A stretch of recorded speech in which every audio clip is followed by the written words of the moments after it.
and welcome to First Drafts That Glow, a short story writing project featuring me, Avon. Okay, so today's episode is going to be a fantasy story, so I just want to just open up with something goofy like that. I want to thank you for joining me last week for Replacement Sculpture. I was gunning for a political drama, and I turned out to write a conspiratorial kind of sci-fi adventure thing, and that's fine. I had a lot of fun with that story. There were parts of it that I feel were I to go back and work on, I could do much better. And I'm doing that. I am going through some of my old stories. There's 25 of them now. Can you believe that? This is 26. And I'm going to make an anthology, but they will be much more polished up. Not in this first draft format. Today's episode, I asked for what genre to do, and the poll said fantasy, so that's what I did. And the random words I chose were from a random word generating website. And what I do is I have it give me 3 options, and I pick the middle one 5 times. And my goodness, I was like, I don't know what to do with this. And I always pick the title based on the random words. So, every time you see a title for these stories, it's based on those random words. And then the other random words kind of inform or inspire what I write. I just want to plug a few things really quick because I don't have any sponsors and I'm not making all that money. At least not yet, because you got to tell your friends. You got to like and subscribe. You got to share this on your social media, whatever it is. Just let people know that a beautiful space cat is writing short stories and reading them, and it's, on YouTube, and it's on a podcast, and, they're all original, they're all entertaining, even if they're not perfect, because, it's why we're here. We also do this on a podcast audio format outside of this video format. That's a new thing, and all the episodes will ultimately show up there. Just search for your favorite, or just... You see, I don't script this, so it's all completely random. But, go to your favorite podcasting service and just type in First Drafts That Glow. Chances are you'll find it. If not, there's an RSS link below. And, I also want to tell you that I have opened up print-on-demand shops on Redbubble and Zazzle. They both offer unique items from each other. I was thinking about some of the others, but it's a lot of repeats and... But these two do very different things. There's print all over shirts on Redbubble, and there's like car mats and skateboards on Zazzle. So, check those out. Links in the bottom. And I have done coloring books with a beautiful person named Athens Cascade. They're called Mindful and Funky. There's 3 of them right now. Number 4 is coming soon. I have 2 of the coloring books. The third one just won't come in the mail yet. I'm not sure why. But they're just beautiful. They're larger format, as you can see. I mean, I have a big head, but these are big. And they're just fun to color.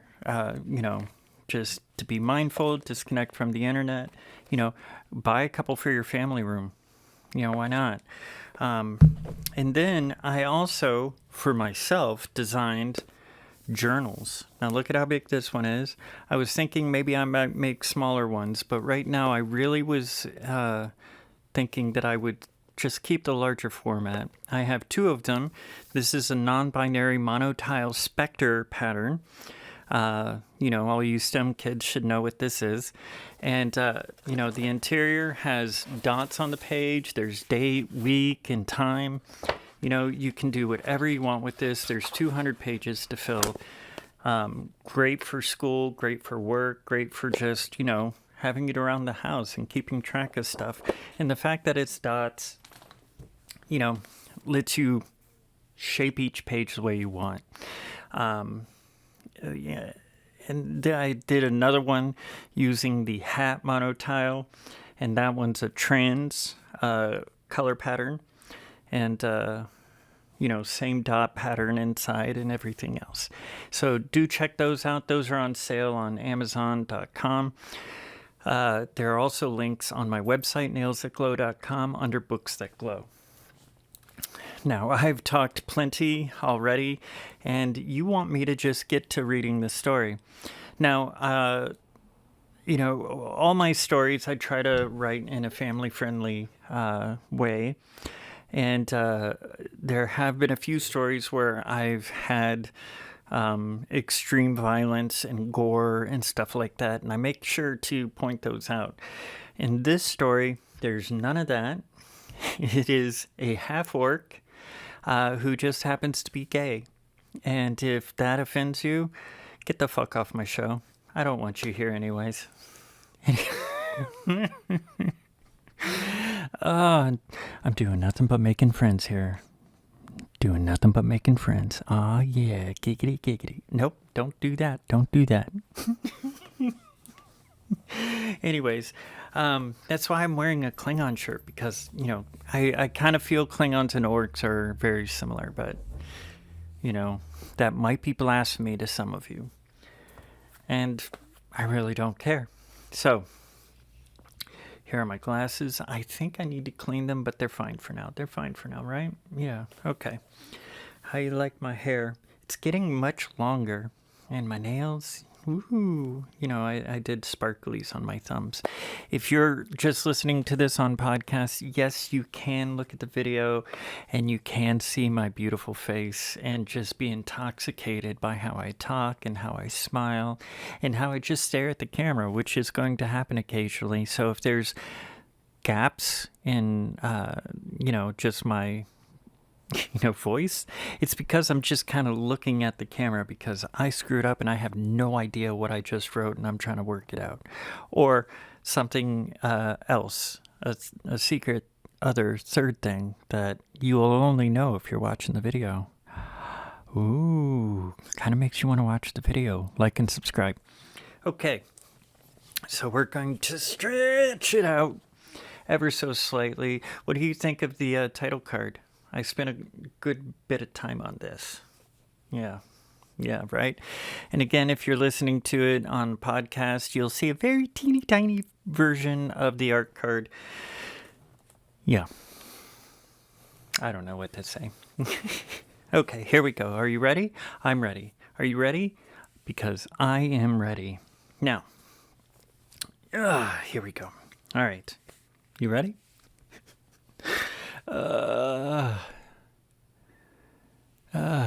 Mom jokes. I'm all about mom jokes up in this beast. All right, here we go. Dark Rotations. A First Drafts That Glow story by me, Avon. Lance falls out of bed every night. The bruises on his arms and face would present problems if it were not for his mixed heritage. Orc bodies are used to abuse as human bodies would perish under. Sickness of the blood and infection was not something he needed to worry about. But he still winced each time healers poked at him. There were 5 half-orc knights in the caravan. King Willow of the Valley had insisted Lance and the others be part of this company. The king had recently allowed the orc nations to ally and integrate with the economy and the military. Some of the humans and the elvenkin were not thrilled with this.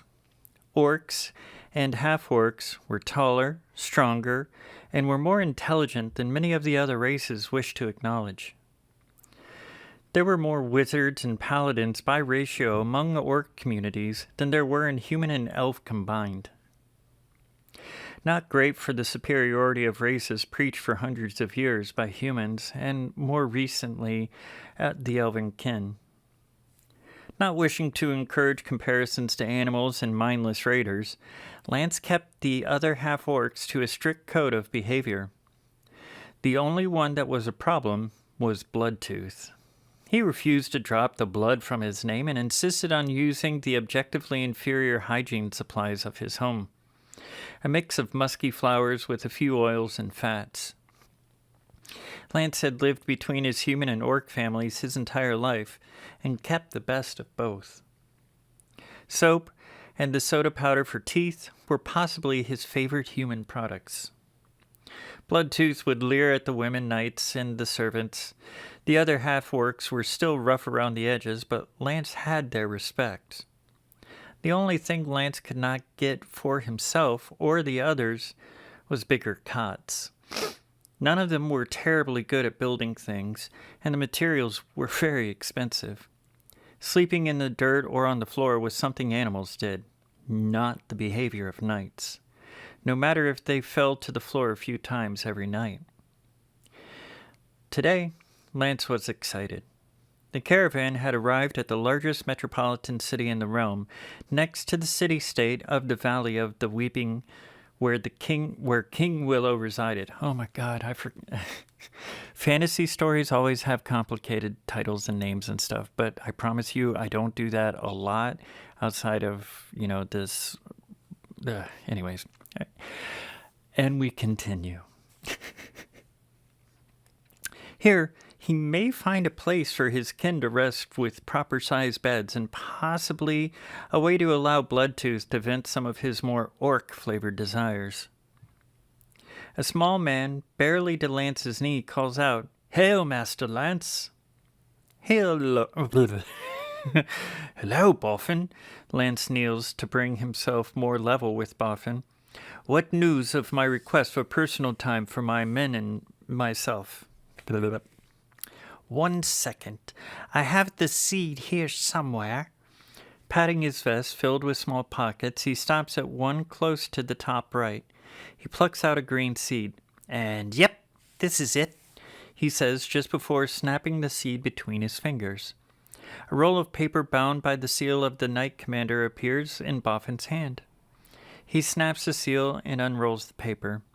"The commander has given you the orc bloods and the rest of the knights a week to rest in the city. You are all allowed 50 silver and may send any cost of rented rooms to myself." "This is excellent," Lance exclaims. Boffin's coughs. "There is a very detail-oriented paragraph here about Bloodtooth." "I understand, Boffins. May I use your quill?" "Of course, sir." I'm trying to do voices here. I think I'm getting confused. Boffins flips a quill from the air with his left hand. "Just place your mark here and report to the quartermaster for your silver before officially being on leave." Lance scratches his flowery signature on the sheet. His mother was very keen to make sure his writing was perfect and pleasant to behold. Nodding, he does a short bow as he stands, and Boffins returns the bow. Later that day, Lance had collected the knights at the Tavern of the Bloated Manticore. It was run by an orc-elf family, and the entire staff was orc-blooded. A welcome change for himself and the other half-orcs in the company of knights. The human knights were still getting used to the leadership of an orc and the brotherhood of their fellowship of knights. Fellow knights. Flowery language and fantasy. What is it with flowery language and fantasy? I don't know.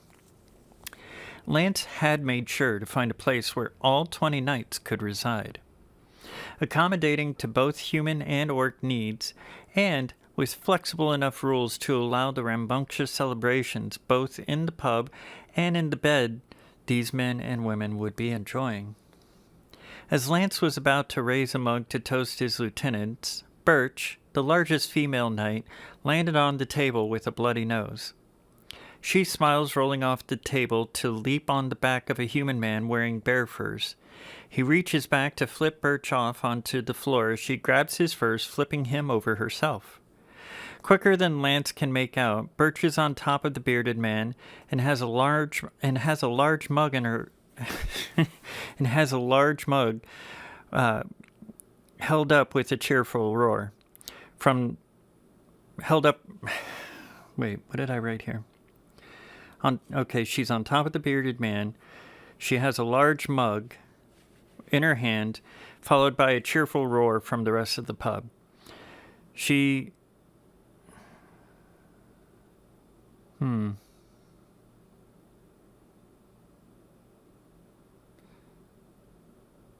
She does something from the mug, blowing some of the draught into the air. Okay, this is why we're here, folks. Okay, so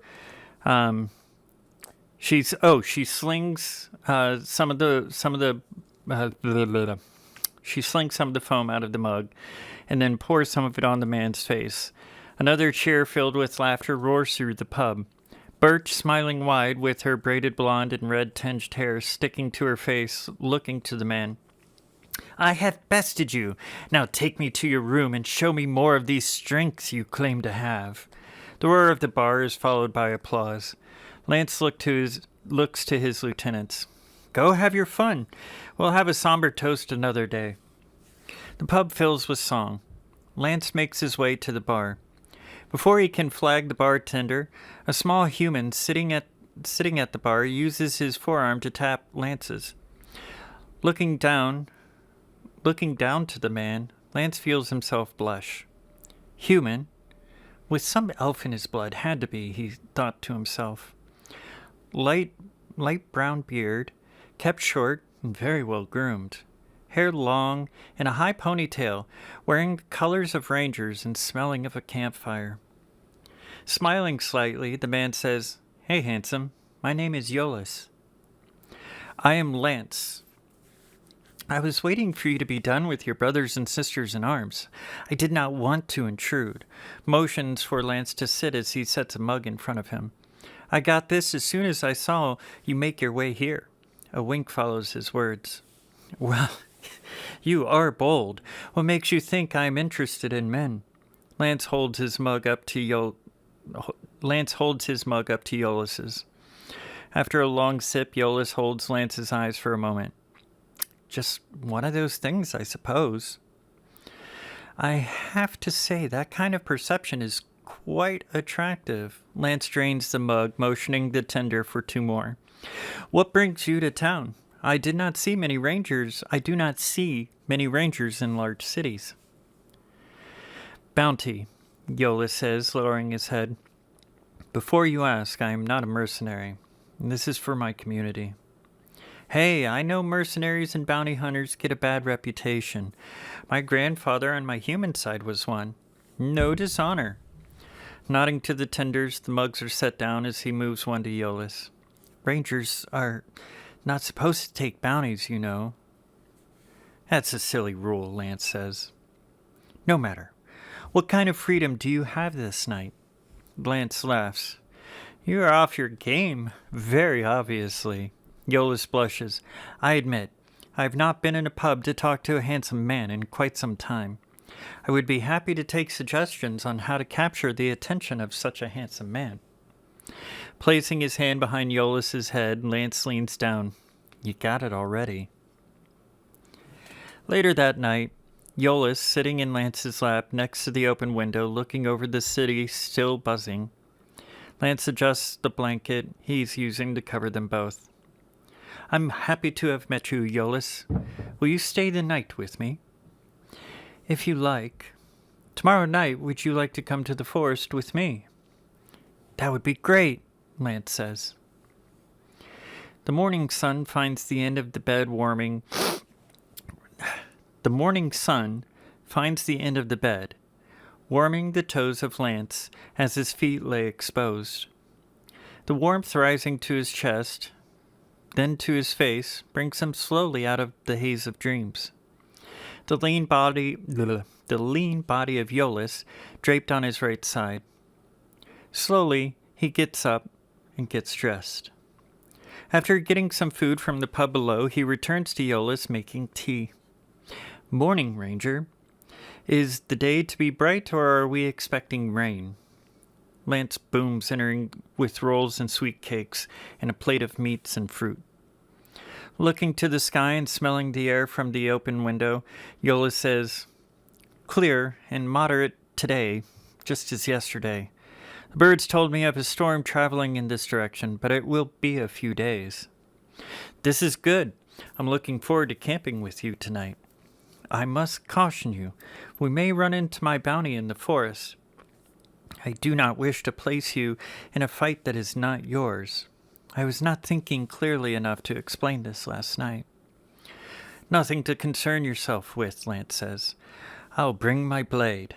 Lance picks Iolaus up, scooping him from his seat. As they kiss, Iolaus wraps his arms around Lance's neck. Iolaus catches the orc's eyes. I'm almost angry that I must keep a few appointments today before I am free. How much time do we have? Enough for breakfast, and then, trailing off, he nods to the bed. Aye, then let us eat, Lance says. The day grinds. 2 of his company ended up in jail, and he had to send them back to the main camp. 3 of the company had been a bit vigorous with the celebration they were having with some of the city folk. Lance was filling out paperwork and issuing orders of tasks the knights had to finish before continuing their relaxation. The paperwork was his least favorite part of being in charge. He wanted more fighting and less display of power and his king's wealth. As the sun set, an open-air stage in town square, a sorcerer was performing rare magical feats of elemental fusion and transmutations that were rare only because they had little practical use outside of the spectacle of them. Lance was amazed by the subtle control of shapes and perspective the caster appeared to have as he told his accompanying story. As the children ran through the dark city streets, they heard the tapping of claws on the stones and planks all around them. The fire and the earthen shapes formed and reformed into images of children looking around as bits of metal and water kept making noises and creating walls aside the images of children. Before they could blink, a roar came from above them, nearly crushing the small ones. The water and metal form into a solid ice form of a manticore with shiny accents, standing before 2 earthen figures of children lit from within. The beast said, "You will make a good meal," as it opens its mouth. But just before it can bite down, the children both grow into giant wolves. The shapes of children grow twice as large as the ice shape of the manticore. They say in unison, "Foolish beast, we were running as we waited for the light of the sister moon to rise in the sky." A blue-flamed orb rises, casting an icy light on the figures. The wolf monsters howl as they drop their claws into the back of the foul manticore corruption. The entire scene bursts into fine particles before separating into balls of ice, fire, earth, and water next to the magic user. Lance claps with delight. He grabs the silver, tossing it into the floating dish, making its way through the crowd. I will never understand why casters like that do not join the Rangers and the Under-Earth Searchers, Iolaus says, walking up to Lance. I could not guess past the impractical aspect. My sister is a mage, and she couldn't even light a proper fire with those spells. You may be right. I was never one for magic, aside from the cantrips the forest and river offers me. Lance leads Iolaus back to his room to collect supplies, offers to hire horses. Iolaus declines. I walk for days without rest, but I may feign exhaustion if you wish to carry me at any point. They both smile and kiss as they chuckle slightly through touched lips. In the forest, Lance feels more at home.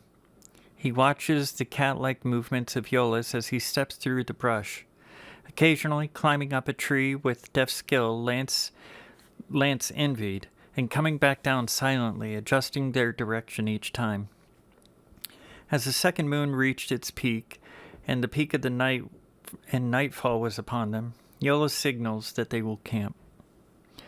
The tent and bedroll was elven. Lance envied the entire arrangement. The padding was deceptive. It felt like a bed a foot thick. a foot thick, filled densely with feathers and folds of fabrics. The pillows folded out from a pouch the size of a human hand to the size of a man's torso. The blankets were also somehow cool and warm at the same time while being thinner than pants fabric. The tent itself popped from a small disc shape. Yola saw the look on Lance's face. Not magic. Well, not most of it. I know the fabric is enchanted a little, but everything else is just a mechanical process. I would have thought you worked with the Rangers before. No, Lance says. My tribe, my orc tribe, did not allow Rangers, and my human family wanted me to focus on becoming a knight. I have only parlayed with a ranger a few times. Is that what you call it? Yola smiles, climbing into the tent to come out just as quickly with a small fold of paper. Hey, I was not implying Wait. I get it. You're fucking with me. Lance blushes through his light green skin. Setting up a few bits of wood and arranging stones around that, Yolis looks up to the sky, muttering a few words before looking at Lance. Can you get a few more bits of wood for the fire? I think 2 more large pieces would last us. Lance nods, heading into the blue-lit forest. The high moon casting just enough light to not need a lantern, but not quite enough to not imagine shapes in the shadows. Lance cuts as the vibrating...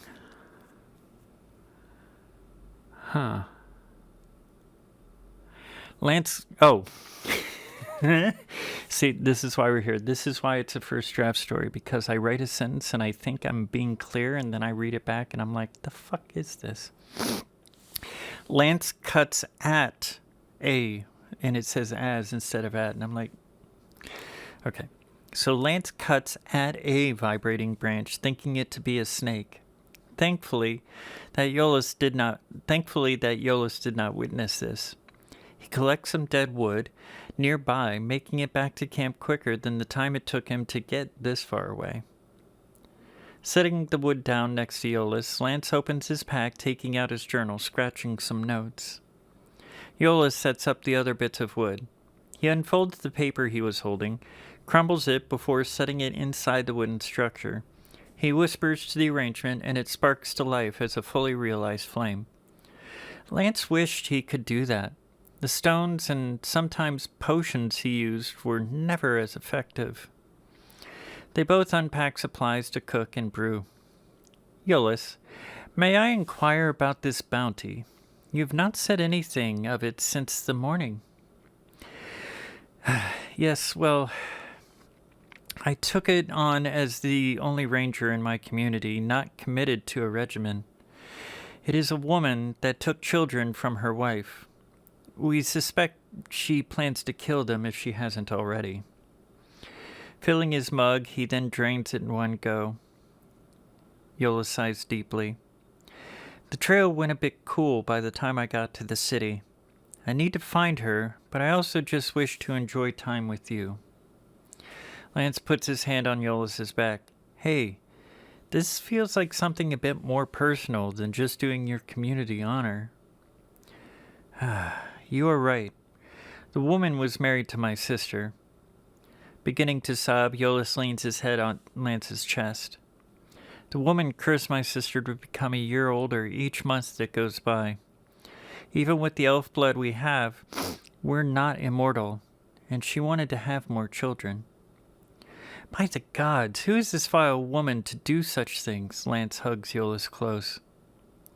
She came to our village as we were all selecting our paths. My sister had decided to get the spell of transformation upon her to be a woman that could bear children. She was our age, but she always felt far too confident to me. As we all entered adulthood, she courted my sister, and they married the following year. Not long after, my sister got one of the forest rangers from the other side of the mountain range to donate materials so she could have a child. Her wife was the one that insisted it be a ranger from that realm. Even if our community had many men that would have been honored to share a parentage with my sister. Lance waits before saying, You are avoiding her name. Well, both hers and your sister's. May I ask them? Yeah, sorry. It's a habit of rangers, as you know, to keep names out of conversations. My sister's name is Megara, and her wife is Clover. Megara. Megara? Megara? I don't know what I was intending. I wrote this yesterday. You would think I'd remember, but no. I'll say Megara. Okay. And her wife is Clover. Clover. Huh, Lance says. Why is that a name that rings in my mind? Perhaps her notice was posted in a place you have visited. I have been searching for her for nearly 3 months now. Yolis begins to cry slightly. This is unforgivable. Why would she wish to kill children? And what connection does she have with the realm on the other side of the mountain range? I can't be sure. All I've discovered is that she is not close to our age. I suspect she is near 800 years. Is she elf-kind or from a wizard lineage? Lance asks. Yola sits up and begins to cook food. No, she appears human in total, and never once had the afterscent of sulfur and sage that wizards have after meditation and casting. As a ranger, I have met a number of wizard lineage, and they always smell of sage and sulfur, even a decade after a focused meditation. It's a magical miasma. It's impossible to cover. Okay, you know what I'm going to say. Yes, and she's not a lich, nor is she a necromancer. Yolis flips meat cuts in the pan, throwing herbs and dashing oil. If she were into that kind of magic, out-of-town totems would have If she was into that kind of magic, our town totems would have detected and alerted all of us. She is also vibrant with life. None of that odd absence of warmth always felt around such magic users. Lance grabs a loaf of bread from his pack, cutting it with his dagger. So, she killed kids. You know this? We suspect she did. Nothing of them has been found or seen since they vanished from the village. Frowning, Lance bites a cut of the bread. After sipping some tea, he stands pacing. You can't be sure that she is a dark fae? Yola says flatly. There's not been even a hint of a sighting of faith for thousands of years. The last record of any interaction was through a unicorn before it went to another land. Pacing faster, Lance nearly trips on himself. Do you think she has been here since the division, or has she forced her way through? I can't be sure, Yola says. The best I've been able to find through some of the mages of the tower is that if she has been here since the division, she would be impossible to defeat. I just can't believe that, so I must try. After tonight, I'm heading north to a site of power. If she is anywhere right now, it would be there. Yolas fixes 2 plates, handing one to Lance. Lance tosses the bread slices on a wire dish with a handle, toasting some bread, landing some on each plate. They eat in silence as Lance collects the dishes and cookware. He looks over Yolas, who has not looked up since they started eating. Hey, let me go rinse these in the river, and then we'll talk. Yolas nods. At the river, Lance feels a wave of sickness. The smell of old potatoes and eggs gone wrong make his mouth fill with an acidic taste. Looking around, he sees a shadowy figure. Show yourself.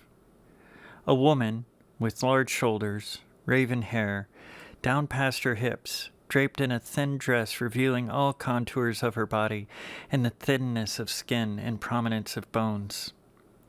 You're the man Yolas found? A short laugh that might have been barking follows her hoarse voice. Overcome by all the foulness, Lance has no power to talk. He falls over, holding himself up with his hands. He looks up to the woman as best he can, mouthing words with only spittle and drool being produced. He chose poorly. My power is going to come from these children. I do not think he will come from you at all. I don't think his will come from you at all. Yeah, that kind of ruins it if I have to repeat it, but, whatever. Closing his eyes, Lance recalls his tribal elder in his orc home village. He remembers the words of faith and honor the orcs would use to call upon the great rider of the plains and stony terrain, the great orc master Gulnor. He recites the oath he was once asked to take, asking for strength and guidance. Standing tall, Lance looks deep into the shadow figure. The woman howls, slipping back into the shadow. Lance again falls to his knees. Lance again falls to his knees. Suddenly, a bright flash of light overwhelms him. As his vision corrects, he looks up to see Gulnor on his horse Speku, the giant orc in horse standing quietly next to Lance. No breath or smell or sound of any kind. Just as his vision focuses, the wind, the storm of breath from the horse and the giant orc, as well as the smell of a forge and farmland fill his mind. Oh, great Gulnor and noble Speku, I thank you for helping me in my moment of need. The giant orc looks down and smiles. You belong to me now. You are my chosen paladin, and I will not be denied. Of course, my lord, Lance bows. Take this, noble one. Reaching down, an amulet sits on his index finger before Lance.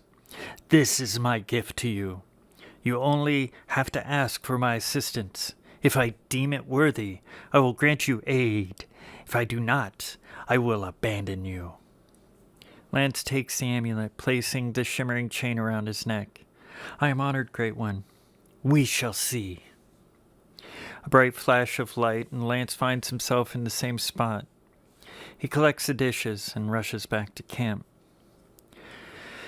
Iolaus, I think I've been given a quest by my god, Lance says, dropping the dishes, sweeping the man into his arms. I think the gods have asked me to help you. Iolaus begins to cry, hugging Lance. The dawn wakes him slowly. Breakfast and packing up camp take less time than he is used to. Iolaus waits for Lance to sit and finish his tea. Lance, I know you saw Clover. That could have been nobody else. I also believe your God granted you his blessings, but I do not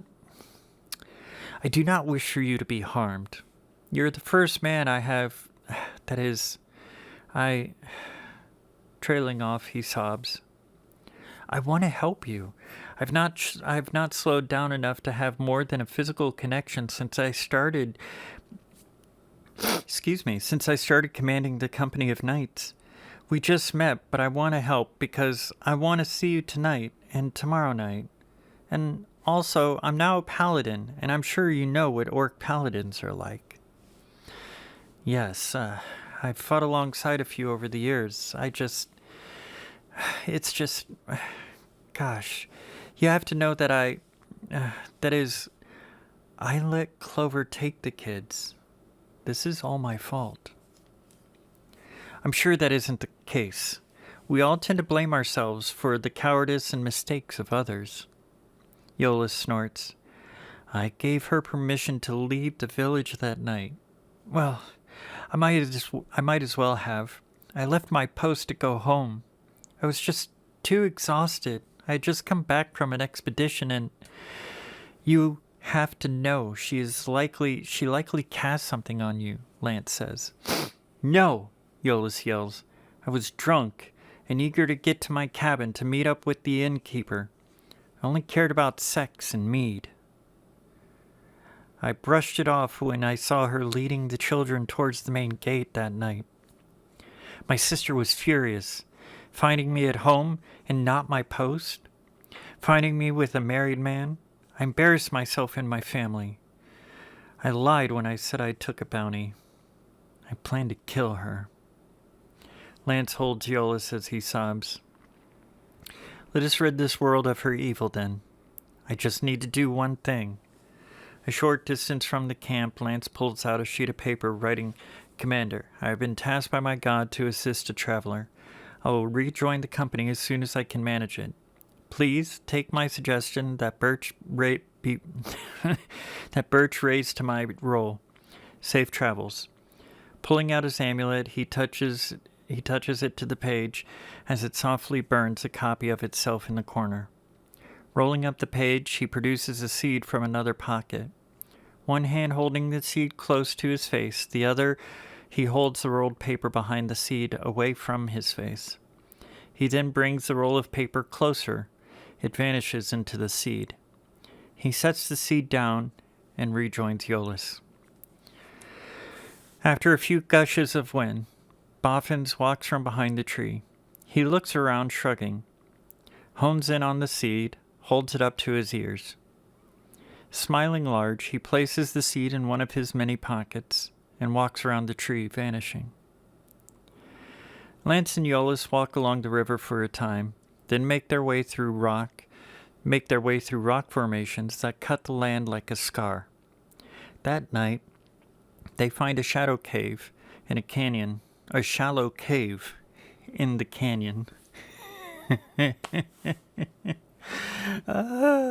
It's interesting when something's a typo, but it's not a typo. So, that's why, most writers, after writing a first draft, and they go through a lot of the first run-through of editing is just fixing, from, form, random stuff like at instead of if. It's like, it's good times because, your fingers, once you start typing, like if you type without looking at the keyboard, sometimes you just go and it all makes sense to you while the words are just coming across the screen. But, all right, my nose is stuffed up. I'm terribly sorry about that. Okay. Lance sees Iolaus is not for conversation, or much of anything aside from looking deep into the flame. Lance begins to sing. The language of orcs had a notable uniqueness that set it apart from the others. There were limited letters and sounds.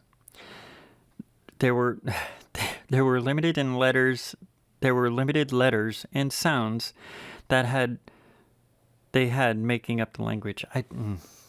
Terribly written sentence. This made the language become about nuance more than any other language in any realm Iolaus had seen or heard of. He had never actually heard an orc sing in orc tongue. Most of them either sang human compositions or recited elven poetry. Lance sang a song about the creation of orcs. The gods needed workers to help build the world. They created the races to perform specific functions. Elvenkind were to perfect art and discover all the shapes materials could take. Man was to test and challenge all possible things they came across. The dwarven and halfling folk were two sides of one coin that would master commerce and communication. The orcs were made to obey and work for the other races. On the other side of the world, the Fae were created to fashion dreams and nightmares. They were never to interfere with the other races. One day, the god of the orcs, Gulnor, demanded his people be given a seat at the table of the other races. There was a great war. The other races had to decide if the orcs were to be freed from slavery and allowed a seat at that world table. At first, all the races opposed the orcs. Soon, the dwarven and halfling people took defending orc land. Soon, the elvenkind were ready to fight the humans to end the war.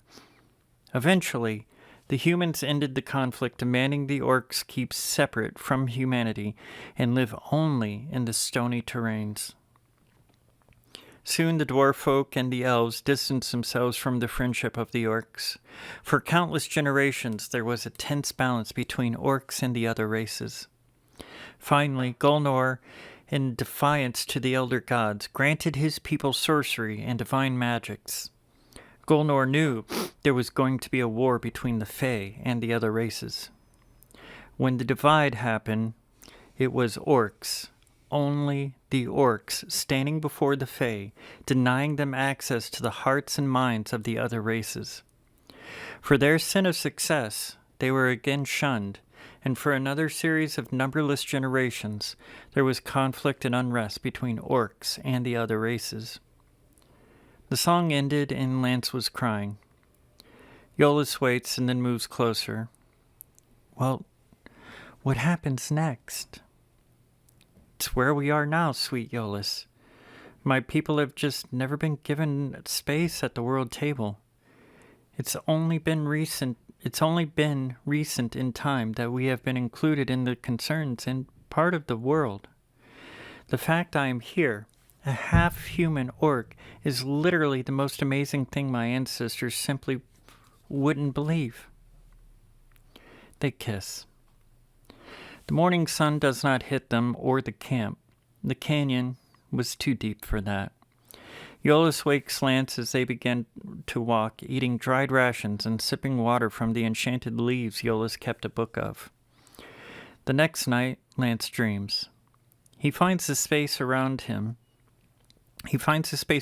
feels like water, without him floating or being able to swim through it. A pale gray light seems to rise from the floor and all around him, with no visible source. When he tries to call out, he runs out of breath. The panic feeling from being in the water too long overcomes him until he closes his mouth. He tries to listen, only to be met with a shocking level of sound, forcing him to cover his ears.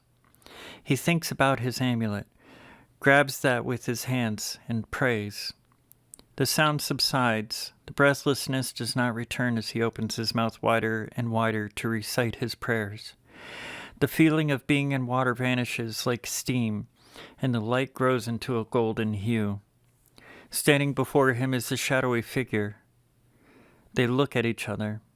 The figure moves slightly towards Lance before stopping, suddenly letting out a screech. "Foul orc thing! Your people stood once before my kind. Do you think you can stand alone against me?" Lance raises his head slightly to expose his neck. "Try to bite me, dog," he says with a smirk.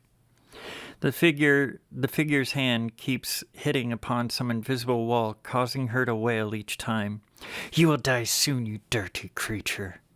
Lance brings both his feet off the ground to sit in a meditation position without falling or losing balance. He chants until he feels warmth of Iolaus hugging him. Opening his eyes, he sees the beautiful brown eyes of the human ranger looking with focus right into his own. "Morning. You were chanting in your sleep. Were you having nightmares?" I think I met Clover again. She is not happy I am with you."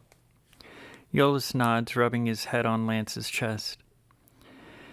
They stay holding one another until their bellies insist they move to eat.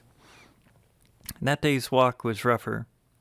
There was a slow incline filled with irregular terrain, and the sun above them, then at their backs. Iolaus, as a ranger, did not sweat, Lance suspected. Lance, however, was wet, like he just came out of a lake, and he hated how sticky his orc sweat could be. That night, Iolaus pointed down to a point that seemed to catch and collect moonlight. "That is the place. Tomorrow night is the first alignment she can try something that requires that power. She would want to wait longer, as it's just the first in the cycle. The more power she can collect, the better, but she may try anyways because we are close." Lance looks at the landscape and the location Iolaus pointed at. "It's a day and a half worth of travel. Yes, we have to eat and continue. I was not expecting this level of change in the landscapes since a few years ago. She is likely channeling some of the energy there to alter the landscape. We should have been there already." "Then let's eat and go." Oh, goodness, sorry about that. They unpack some supplies to cook, they unpack some supplies to cook a large meal. Iolaus uses 3 water leaves to make tea and makes it stronger than normal. Lance is happy he decided to bring along sugar flavored with mint and herbs. Nice little boosts to the tea, he thought. They both laugh as they are purposely clumsy to bump into the other and almost knock the food or tea to the ground. As they finish and pack up, Iolaus wraps his arms around Lance. Thank you. Really, thank you. I never expected to have help on this journey, and I was not expecting any kind of connection either. Whatever happens, I am very happy to have met you. Lance holds the man's face, brushes his bearded cheeks with his thumbs. Yes, this is the best. You are quite wonderful. They kiss and hold hands for a short time as they descend. The valley looked green and bright in the sunlight as they approached. On the ground, the light was pushed away.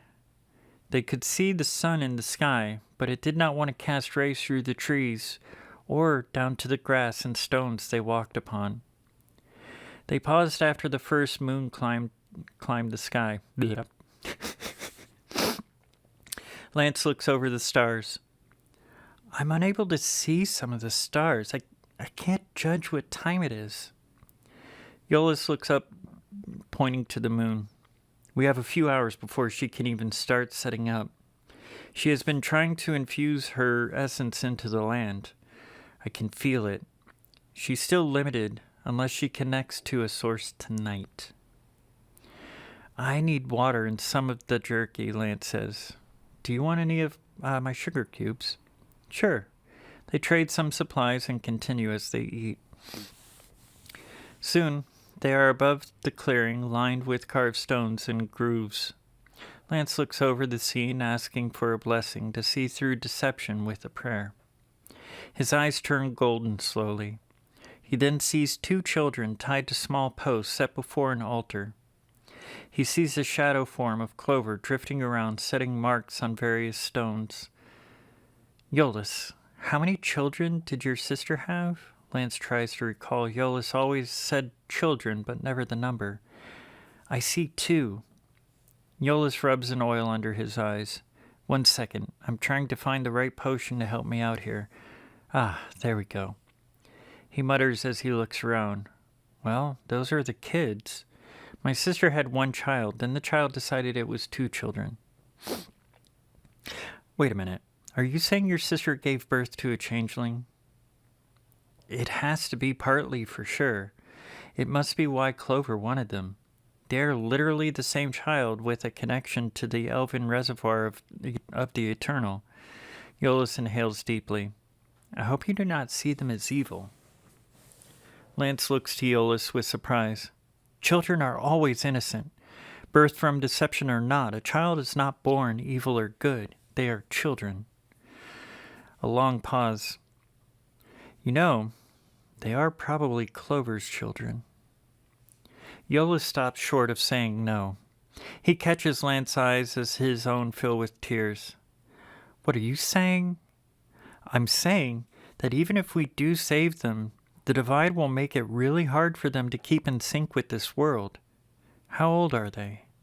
They are 6. Iolaus, I'm sorry, but of all the legends and stories, they will simply vanish before they reach 8.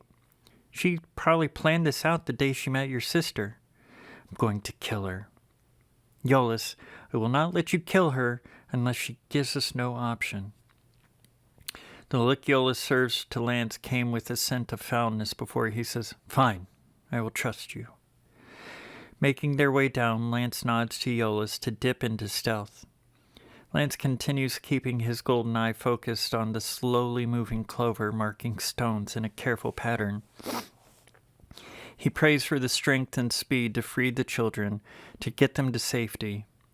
He feels his legs and arms surge with a sense of resolve entering his mind. As he sees Clover face the altar away from him, he rushes to the pillars the children are at. He quickly snaps the bonds with his blessed strength, alerting Clover with the first snap, being seen with the second. The children react slowly. Lance stops thinking as he tackles the foul-smelling shadow. Her howl nearly bursts his ears as he wraps his arms around her waist. The smell of rot and unsavory things overwhelms Lance, forcing him to close his eyes. The feeling of the body and the fabric is like holding on to a bag of insects made of silk, each bug tougher and more forceful than a horse running from an explosion. The inside of his nose feels like it catches fire, and his mouth fills with a bitter sourness. Clover's voice rises above the deafening miasma and disorienting textures, chanting something in what might be a language of dreams and nightmares. Each sound from her mouth stabs Lance in the head and under his nails. His amulet smacks him in the face as he struggles to keep hold of the bitter corruption. A voice, a face, a feeling, all tell him to put the amulet in the witch's mouth and hold her down. Fighting against every fiber of his body and soul, he opens his eyes and sees he has a grip of Clover at her waist, and her hands are beating at his head. She is spitting up whatever fluid she contains within her. It stings and has an oily effect on his grip. Slipping from his hands, Clover stands and slightly floats off the ground. She howls as she picks up a slab on the altar, raising her arms as she catches Lance's eye. She smiles as she begins to bring the slab down. An arrow clips one of her arms, making her twist, and the slab to land away from Lance's head. She turns looking for the origin of the arrow, says some foul thing in Elfkin, and peppers human insults. Lance struggles to stand, slipping a few times off the stone and the altar top. Clover's voice settles to a normal volume. "Oh, you stupid Iolaus. You must have figured out by now these children will vanish anyways. Why not let me use them for this? They will be lost to you and your sister forever anyways." She moves slowly around the perimeter. As sobbing of the children catch her attention, she zooms past Lance to the source of their tears.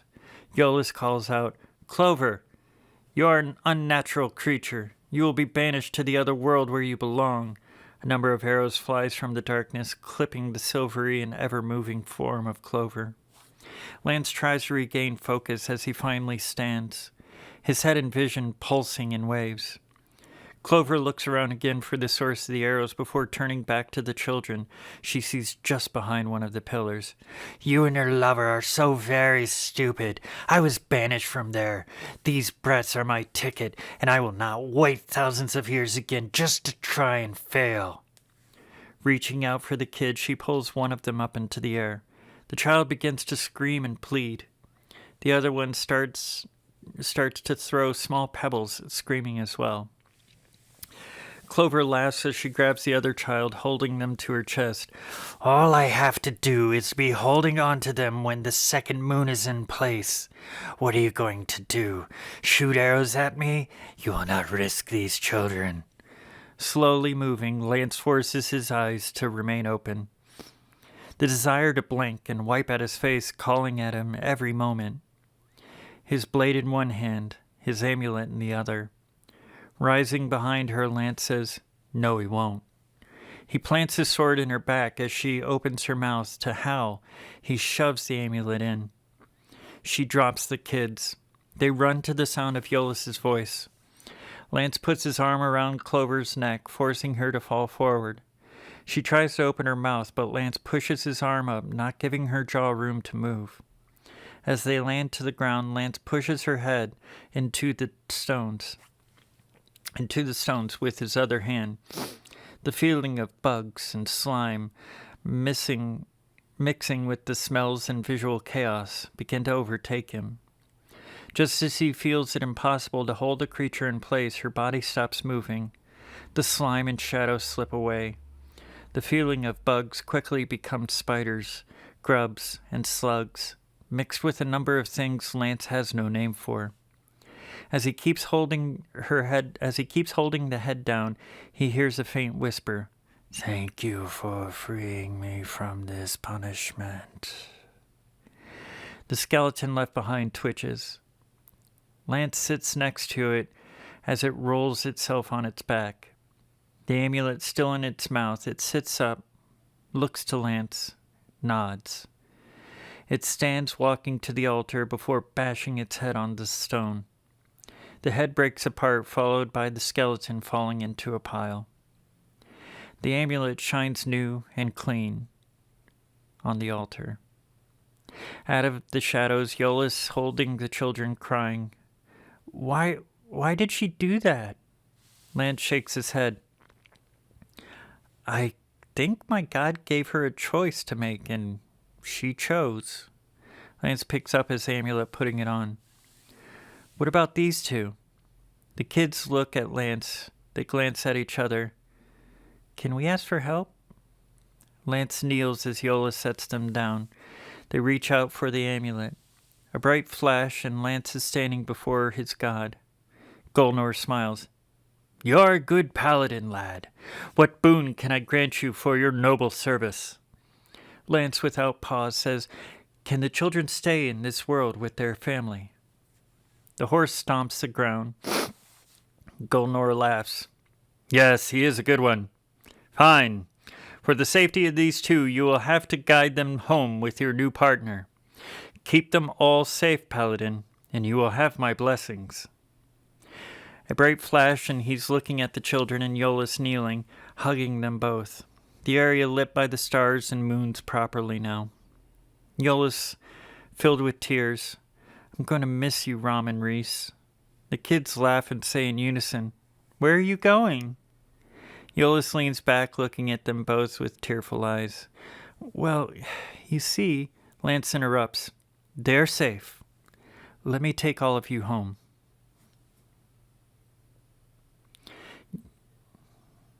Yeah. Iola's kisses Lance, hugging him tightly.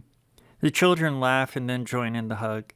After they collect themselves, they look around and decide to camp in the area just out of sight of the battle space. As Iola's and the children sleep, Lance watches the stars. As he reaches for another sugar cube, he sees Boffin sitting next to his pack. You know I hate that.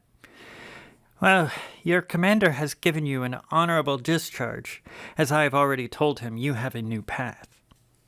Lance squints. Birch? She is in charge and is doing great so far. Boffins, I must know how you do this thing. Nope. I wish you the best of luck. Do take care, Lance. Later, Boffins. Iola's peers out of the tent. Who are you talking to? Lance looks around, sees Boffins is gone. Just praying. I'll be in there to sleep shortly. What'd you think? Seriously, what'd you think? I really like this story. Now, as it is, it being a first draft kind of thing, there's obviously some things I could have done much better. But, off the cuff world building, a romance between two awkward boys who are just trying to, it's just, find a connection and be awkward boys. Because, boys are often very awkward, And I'd like to think that there are more good-natured boys out there than there are bad-natured boys. As a feminine non-binary myself, I never really got the boys thing. Like, I was into sports and stuff, but it just never clicked with me. So I always, when I write something like this, I try to picture a better boy than the ones that I saw in my life, and that I tried to be, because I had bad role models. And when I, eventually when I discovered, oh wait, I'm trans, things made a lot more sense. But yeah, anyways, I'm really interested in your feedback. Like and subscribe, comment below. What did you think about this world that I built?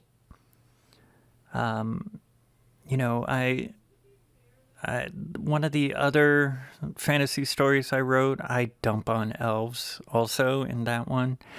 And it's not that I dislike elves, don't get me wrong. Elven stuff, love it. My first D&D character was a half-elf ranger, and the Dungeons and Dragons Online MMO from forever ago. I mean, there's a new one now, I think. I don't know. I don't keep up with MMOs anymore, but all of my characters, with the exception of one Warforged, were elves.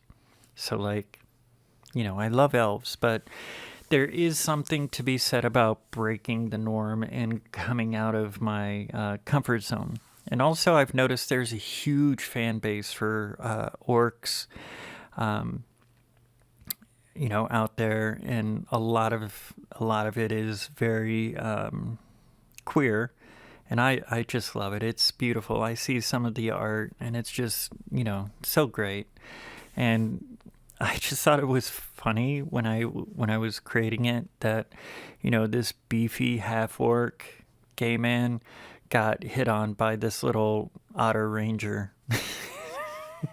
I was just like, should I call him an otter in the story, or will it just be understood? I think it was understood. Anyways, just to plug again, don't forget Mindful and Funky, and lovely hardbound journal with 200 pages of blank dots. nailsthatglow.com. The link, Books That Glow, have information there. There's also Redbubble and Zazzle. And if you like some of the art cards, like this art here that you see, I post that art both to those print-on-demand sites, shirts, mats. Some of them are suitable for shower curtains and stuff. I don't know what people are really into when it comes to that. So, I just threw a bunch of, ideas out there, but some of them look really choice. And check out my other podcast, Abstractions That Glow. It's an audio podcast. I'm starting to get more people interested in being guests. I don't know about this week's episode, but definitely next week's episode is going to have a guest host. And if you're interested in being on Abstractions That Glow, hit me up. There's link information on my website, nailsthatglow.com. And don't forget to, just be amazing, be awesome. If you're a struggling writer or a struggling creative, just know your stuff, your work, your art is amazing. It is. No art is perfect. No writer is perfect. Unless you're John Carpenter or Clive Barker, you might be close to perfect, but I mean, they both have done really terrible things too, but and Stephen King, what the fuck was the Green Mile? Really, Steve? What was that? Anyways, that actually inspired this project, because as I understand it, he just started writing, had no idea where the story was going to end up, and released them in sections originally. If I remember correctly, I could be misremembering. It could be a Mandela effect or something. But anyways, I want to thank you again for joining me for what was this one's name? Was this Dark Rotation? Hold on, let me look, because I am.